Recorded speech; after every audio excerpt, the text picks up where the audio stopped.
I'm Kyle Kittleson with MedCircle. This is Callie the Lab, and I'm joined here today with clinical psychologist Dr. Ramani. Thanks for being back. We're talking about borderline personality disorder, both how the family system affects BPD and how BPD affects the family. But stay tuned to the end of this video because Dr. Ramani is going to share what she believes borderline personality disorder should actually be called to better represent what it entails. So let's start. How does the family system affect the individual with BPD? Number one, through communication. That many times communication in families use shortcuts, families, can be passive aggressive.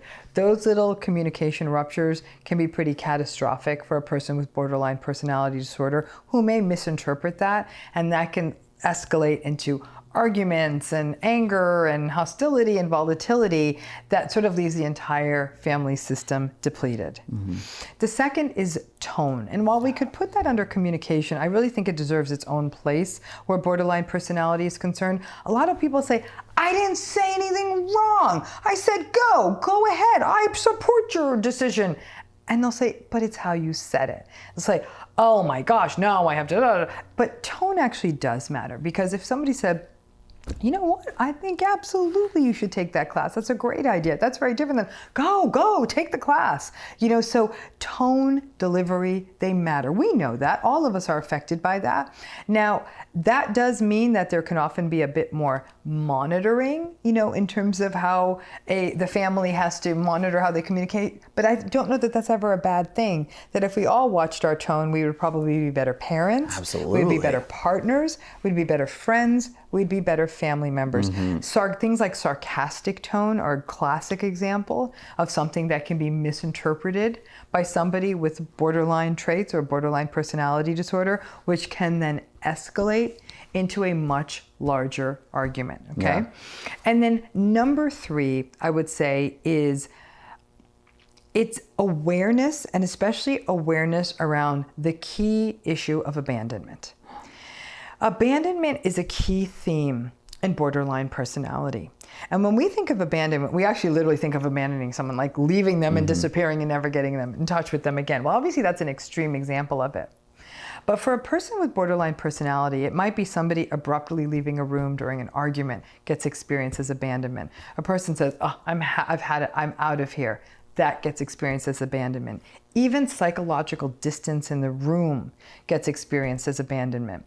Many people with borderline personality disorder, and sometimes this may likely be a downstream effect of having been exposed to trauma or abuse, become very acutely aware of the temperature in the room at all times. They hyper-monitor around themselves. They hyper-monitor what everyone's doing, saying, and feeling. And so when they sense someone has pulled back a little bit, they experience that as an abandonment too. So I tell families, whatever it is you do ensure that even if you feel like you need to step outside the room to safeguard yourself, which is totally fine, make sure you set it up. Like you let the person say, right now I'm having a little trouble. I'm simply just going to go to another room for just to think this out for a little while. I'm right there. Don't worry about it, but I just need a moment for myself. You do have sort of, if you will, the right to ask for that. So those are what three did you call ways. that distance? Psychological distance. Psychological distance, yeah.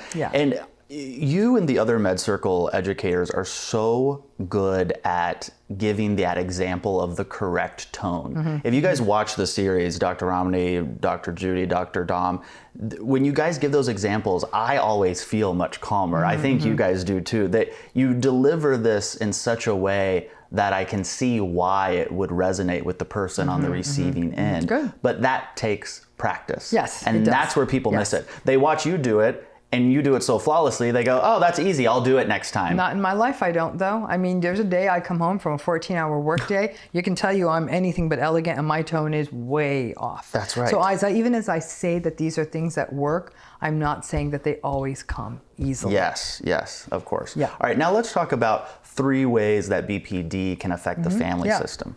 Number one, we'll call it the hypersensitizing of a family system, what we call the walking on eggshells. The family starts getting so nervous with the hyper monitoring, and if I say this the wrong way, and if I don't do this, even the monitoring the tone, they feel like if I get one thing wrong, that there's going to be an explosion. And that kind of hyper monitoring starts to exhaust the family system. The second is anxiety. The people in borderline family systems are worried. When is the next blow up going to take place? What is it going to be like next time? What if they're unsafe? I'm so scared that they're going to harm themselves. I never know the right thing to say. You know, I feel like a failure because I can't help my own family member. There's a real anxiety that emanates from that, and that anxiety may last even outside the house. It makes the person may it might in fact impact work, it might impact school because of living under that condition of having a family with borderline personality disorder, that there is a lot of anxiety. The third is, I would say, the other impact would be confusion. It's the not knowing. What do we do? What do we say? Families feel insanely helpless. Maybe even the third way I would say helplessness. What do we do? We don't know what to do anymore. We don't know what to say. We can sit here and we could try this. We could try a different tone. We could try a different approach. Sometimes people worry that they're enabling the person. It's like we're not making any adult asks of them anymore. Like we feel helpless.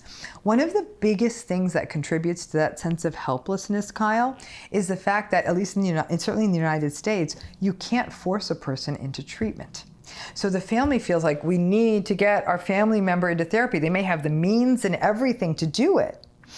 But if a person doesn't agree to treatment, you can't just drag them and deposit them in a waiting room. In fact, I remember like the Office did a trope on this, like with somebody trying to force someone into rehab. And I remember watching it, and yes, and I was almost Meredith. like saying, yeah, that I was, yes, exactly. It was, and yes, they were being farcical in that moment, but they nailed it. Like the people at the clinic are, you can't just bring someone and leave them here. Yeah. So, and that's really what it is that I get endless emails on a weekly basis.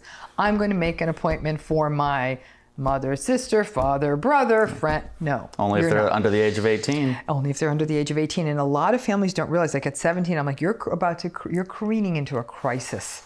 You can still mandate treatment for them. Right. After 18, you cannot do that anymore. And for many families, they don't know what to do. Now, there are techniques out there like motivational interviewing, which basically is you're trying to enhance the person's motivation to get help. You're not saying you need help, but kind of almost mentally shifting them to realize, to get them on board that treatment's a good thing and that good things will come of it. It's not a familial manipulation. You know, because many times people say, oh, I'm the problem. I'm the one who needs to go into treatment. Maybe all of you need to be in treatment. You know, you'll get that versus number one, let's lift the stigma around therapy. Yes. You know, it's not a punishment, gang. It really isn't. No, it's a privilege. I think it is a privilege, absolutely. but I think a lot of people are terrified there. Sometimes they'll look around my therapy room like, what happens in here? I don't know, like, do they think I'm going to take out like some giant like scalpel and like cut their head open, you know? So I think that, but there's a sense of the family system is manipulating or doing something like that, but to really make it that this is good for you, this is about you. But a lot of families feel deeply helpless. They're like, we've tried everything, communication, tone, boundaries, we're exhausted, we're tired, and we cannot get them into treatment. I get that all the time. And in some cases, it really, really burns a family system down so much so that the people in the family system start getting sick. What you just said, I know, is resonating with people. I mean, this is very, very common because I know the number of emails I get, so I can only imagine the number of emails you get. If it's resonating with you, if you have a family member who's living with borderline personality disorder and you feel like you're at wit's end and you feel like you don't know what to do or you feel like you don't know how to handle these situations, go watch Dr. Ramani's series on living in a family when someone has borderline personality disorder. It provides you with these actionable step-by-step tools and techniques that you can use to mitigate the situation. And then if you're in a position where you go, you know what? This is a lot. I need to step away. How to take care of yourself. We're not just saying, well, now you have to adapt your entire life to another person's preferences. We're also giving you the tools to take care of yourself, and I think that's why it's so powerful. It's not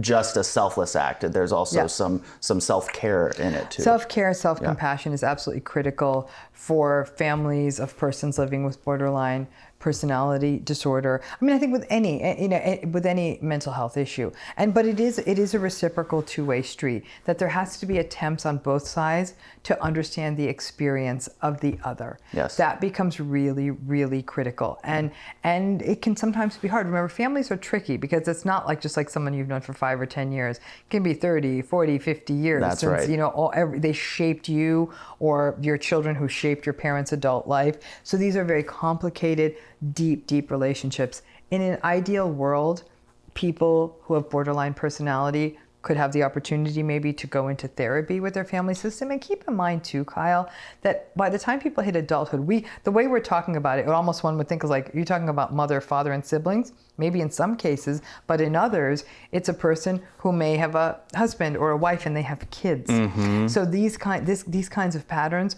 may very well be affecting children in a home. And that brings up a whole nother host of issues, because a person with borderline personality disorder absolutely can be a parent, and a very effective parent, but it requires treatment. Yeah.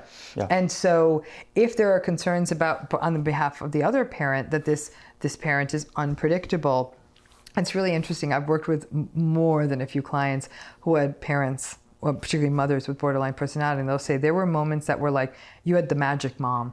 It's like she did everything short of like pull fairy dust out of her ear. And then there were moments that were terrifying. Yeah. And so if that's the case, that in that family system, that it be addressed, because really the only person who can then talk to the borderline adult in the home is likely the other spouse, especially if the children are young. Yeah. So it gets quite complicated, and that we can't mandate treatment. And in the absence of being able to do that, a lot of people sort of do feel deeply helpless on what to do. Well, I want to give our YouTube viewers a sneak peek at your series, so take a look at this, but when we come back, we're going to hear Dr. Ramani's opinion on what BPD should actually be called. But right now, here's an inside look.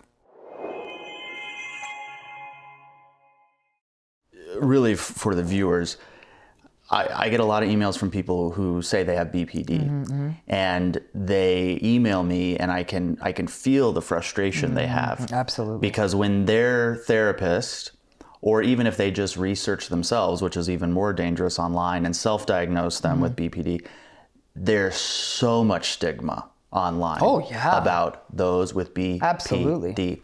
And so if you are supporting someone with BPD, it's likely they have felt that stigma, even outside the family. And I can't imagine what it'd be like to read about how the whole world has this stigma against you, and then go into a family where you feel like there's more of that stigma. Right, or even because they don't get it, or they don't get you. Certainly, It is, if you really, really talk with a person with borderline personality, they'll say, I don't want to be like this. But and you know what? We've all been there, Kyle. There is a moment when we are feeling irrationally about a stressor in our life, literally, and saying, okay, there's a different way I can think about this, but I can't get there. Me, like 5 times a day. Yeah, I can't. And so when we think about that, we all struggle with this. You really almost like there's a multiplier there, and that's how the person with borderline personality feels. In fact, they're not even setting out to wreak havoc in their family system, but there's such a psychological storm, and that for a family sometimes to step aside and say, you know what, this isn't about me.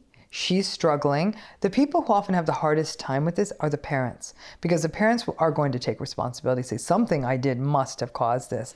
And sadly, they may not be entirely wrong. So they have their own form of grief that they're struggling with. But at this moment in time, that person can only take responsibility for their feelings. And even if they're letting them lash out at you, it's not really about you. You can watch that full series at MedCircle.com. Dr. Ramani, in your opinion, what would you call borderline personality disorder? I would probably call it emotional and interpersonal dysregulation disorder. I think it lifts some of the stigma, and it at least tells us what's really happening. What is that? Yeah. Because then it's actually just a dysregulation in emotion, and that, we have other regulation disorders. One could argue substance abuse is a dysregulation disorder. Eating disorders are dysregulation disorders. Intermittent explosive disorder is a dysregulation disorder. So, in that way, it could actually slide into other patterns that we also have a research base in. Yes. And the treatment we have for borderline personality, what I'd like to call emotional and interpersonal dysregulation disorder, disorder, those treatments might be able to be applied to those other patterns as well. Yeah. I do think that borderline personality has far greater stigma than those other patterns, especially by clinicians. But even by as soon as people get into knowledge of it, they're like, oh, and we don't ever want people to recoil. Yeah. If you like Dr. Ramani's name, go ahead and give us that thumbs up. I'm going to count the votes to see what you guys prefer. And make sure you go to MedCircle.com to learn more about borderline personality disorder and other mental health topics. I'm Kyle Kittleson. Remember, whatever you're going through, you got this. Thanks for watching. If you liked what you just saw, then why not subscribe? Click right here for new episodes and new series every week. And to access exclusive mental health videos that we only release at MedCircle.com, check out the links below.